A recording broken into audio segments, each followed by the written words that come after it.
Okay, so we're gonna get a full-blown acceleration here. Yeah, a little bit of torque steer.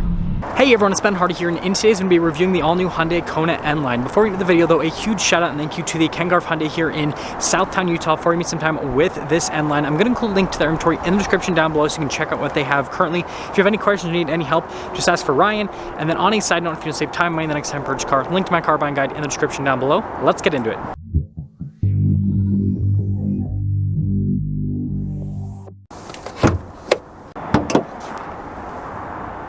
Under the hood, we have a turbocharged 1.6 liter 4-cylinder that goes through a 7-speed dual clutch automatic transmission. Fuel economy is 27 around town and then 32 on the highway, with power outputs being 195 horsepower at 6,000 RPMs, then 195 pound-feet of torque at 4,500 RPMs. Before we go over the front end, I do want to mention if you want to see more videos just like this, then I recommend you subscribe because I post content every single day. Starting with the hood, you guys can see there's distinctive lines there on either side of the hood. It's a pretty complex design, but overall I think it looks good. And then coming down below, you guys can see those distinctive LED daytime running lights there at the top, and it looks like they copied Audi a little bit with the nostrils there on the hood. You got your N-Line badge off to the side, and then you guys can see with the halogen bulbs for the lights, and everything's kind of darker because, well, sportier vehicle, but then the Hyundai logo still in chrome. And putting it all together, I think that the Kona N-Line looks pretty dang sweet from the front end. Come around the side here, tire and wheel setup is 235/45/18 in the front and over in the rear as well. And you guys can see the design on those wheels is pretty crazy. You've got like the silver on the top and then the gray below it. Some other notable features, massive fender flares here. We got our N-Line badge, and then notice the mirrors are blacked out. And then when you put it all together, this kind of looks like this crazy wide-bodied, you know, lifted hatch type thing. It's pretty interesting. So here's our key fob. We got the Hyundai logo there on the back. We have our lock function, our unlock, remote start, and then that is for the horn. Opening up the hatch is pretty easy. There's a button right there and just pops it open. Once you're inside, you guys will notice we do have a cargo cover built in, and this is a smaller sized vehicle. I think they call it like a CUV for this segment because it's not exactly an SUV, but it's not exactly, you know, a car.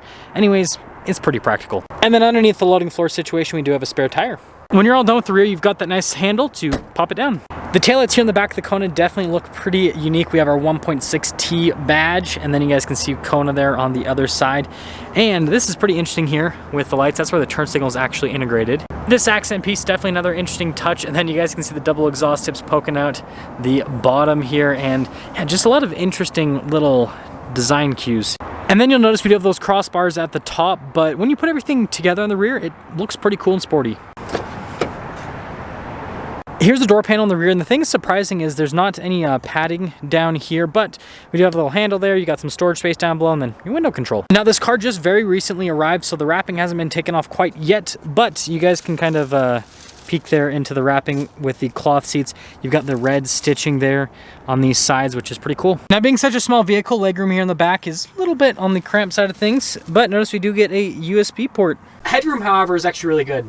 And this, of course, does come with the famous cup holder armrest, so it's good to go.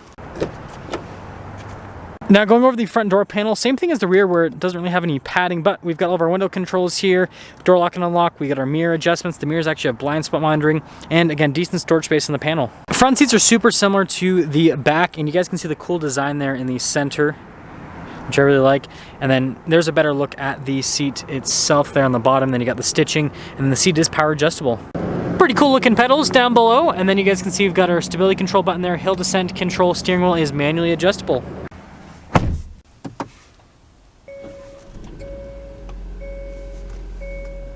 Now here's our steering wheel. We have really nice padding all around, and we've got this cool like contrasted red stitching. It's perforated here on the sides to get a slightly better grip. And then we do have practical stuff like your lane keep assist, cruise control. We've got our volume, voice command controls there on the other side.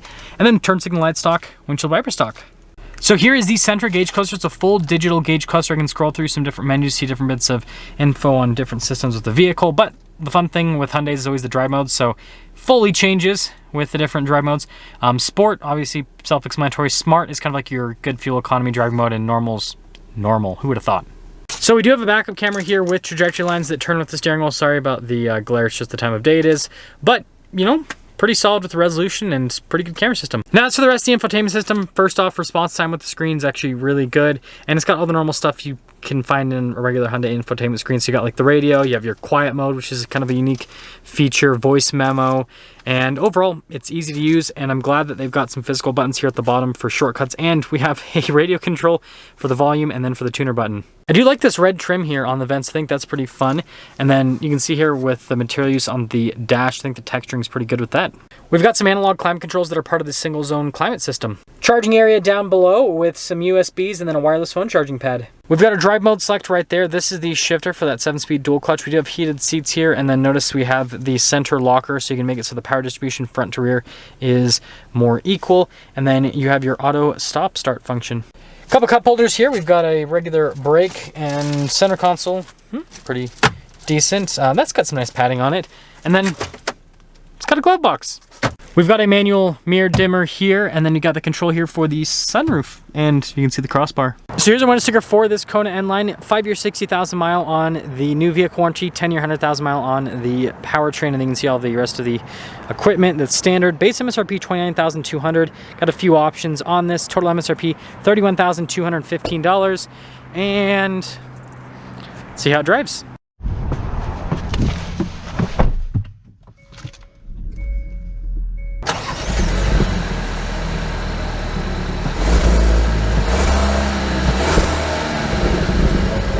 Let's talk about visibility before we set off. Here's your visibility over the hood.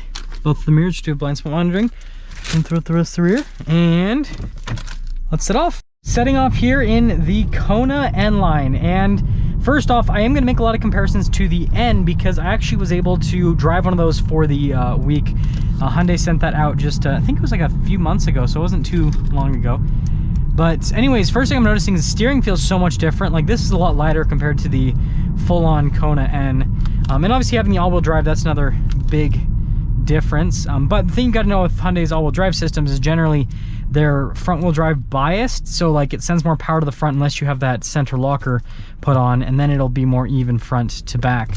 So, you know, usually they still have more like front-wheel drive characteristics with the driving. Some other stuff, seat cover is actually really good. So that's a big plus. I'm glad that the seats are heated. I think that's always a nice feature to have, especially in winter. And even though technically I could make a turn here, I'm not going to because you can see people shoot straight through the lanes. That's just how, it's just how you got to drive in Utah. No turn signal, just go straight all the way across. Dual clutch is really responsive. Could have waited. Some other stuff here. Good, I feel good torque with the engine. Pop it into the sport mode. Instantly gets a little bit more aggressive. Also, this is a lot quieter compared to the full-on Kona N. This is definitely more, I guess, docile is the best way to put it. Okay, so we're gonna get a full-blown acceleration here. Yeah, a little bit of torque steer. Yeah, can actually, that's interesting. Can actually feel that little bit of torque steer. So I'm gonna put the center locker on. So that should make the power distribution front to rear a little bit more equal. So I shouldn't get that torque steer with the steering wheel. This is so much smoother than the Kona, or not the Kona, the Kona N to be more exact. Like the N version's so rough, even when you have the suspension set to soft, whereas this is a lot more comfortable.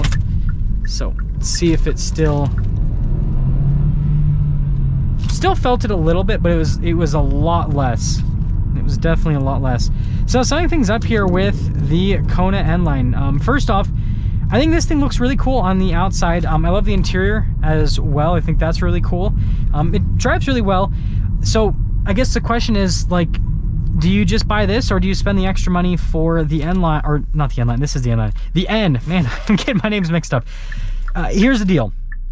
With this one, if you're just looking for the looks, I mean, I feel like this looks just as cool as the N. I know the N has some special style cues, but I think, you know, for like the average person that's looking at your car, they're gonna think this is just as cool looking.